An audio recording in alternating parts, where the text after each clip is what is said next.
Una reciente ola de escándalos de corrupción ha develado que nuestros esfuerzos no han sido suficientes. Estamos en deuda con nuestros pueblos.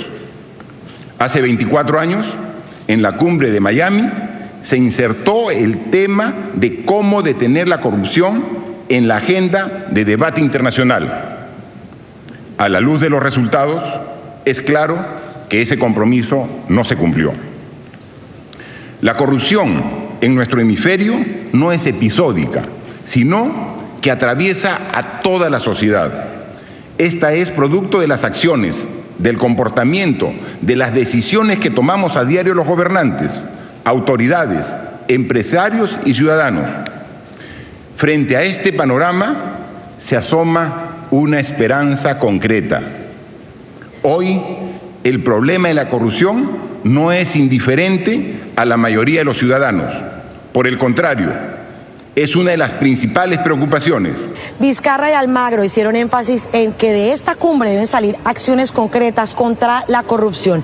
Mañana el presidente anfitrión Vizcarra es quien abre la sesión plenaria a eso de las 8:30 de la mañana y por supuesto el presidente de Colombia, Juan Manuel Santos, también interviene en esta sesión a eso de las 9:15. Y nosotros les estaremos contando todos los detalles de la 8ª Cumbre de las Américas desde aquí, desde Lima, Perú. Por ahora me despido, sigan con más información desde nuestro Centro Internacional de Noticias, Carla Arcila, para NTN 24.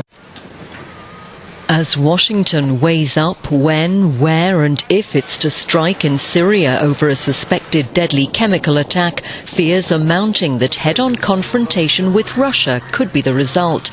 So can the world wave goodbye to any hopes of peace?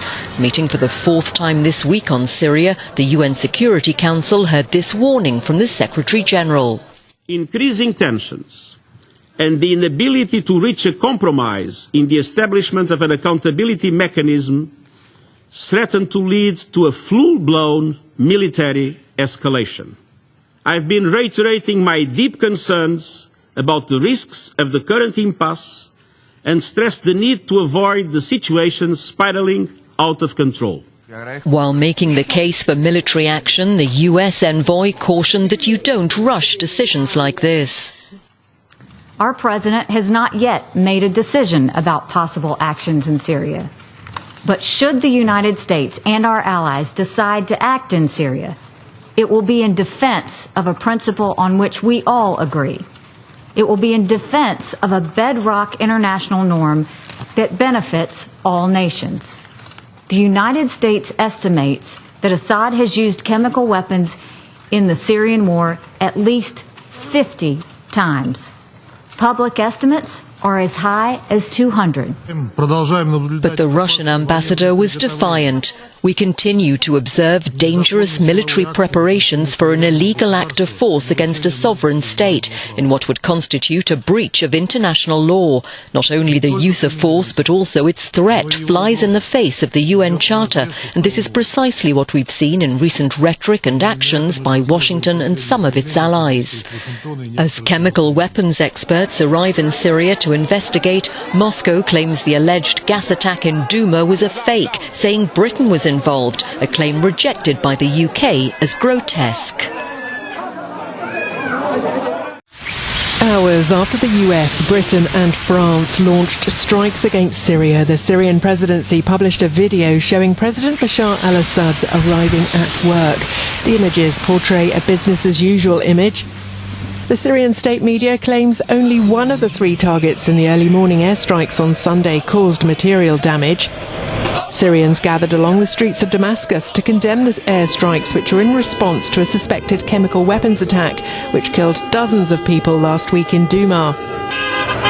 People chanted pro-government slogans and waved Syrian flags as traffic filled the streets in a show of solidarity.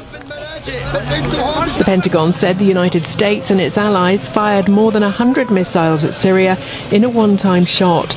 US Defense Secretary Jim Mattis and Marine Corps General Joseph Dunford said the 3 main chemical weapons facilities were targeted at 4 a.m. local time. Missiles were launched from both the sea and air. Russia has claimed a suspected chemical attack in Syria was a fake, fabricated with the help of an unspecified foreign power.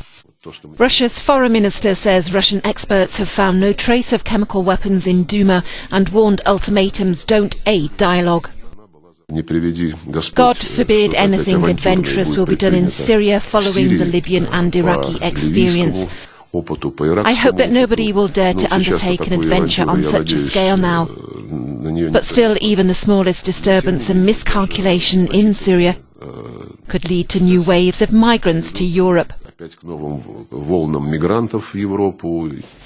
Germany says there cannot be continued use of internationally outlawed chemical weapons in Syria, but Russia must not be alienated.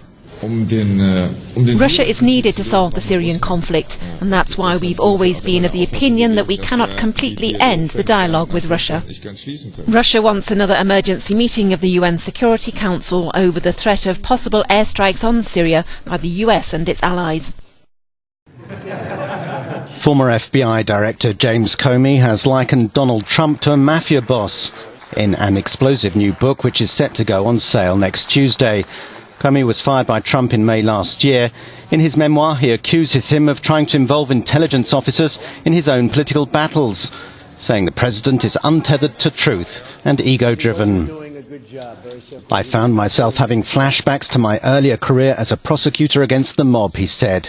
The silent circle of assent, the boss in complete control, the loyalty oaths, the us versus them worldview, the lying about all things large and small.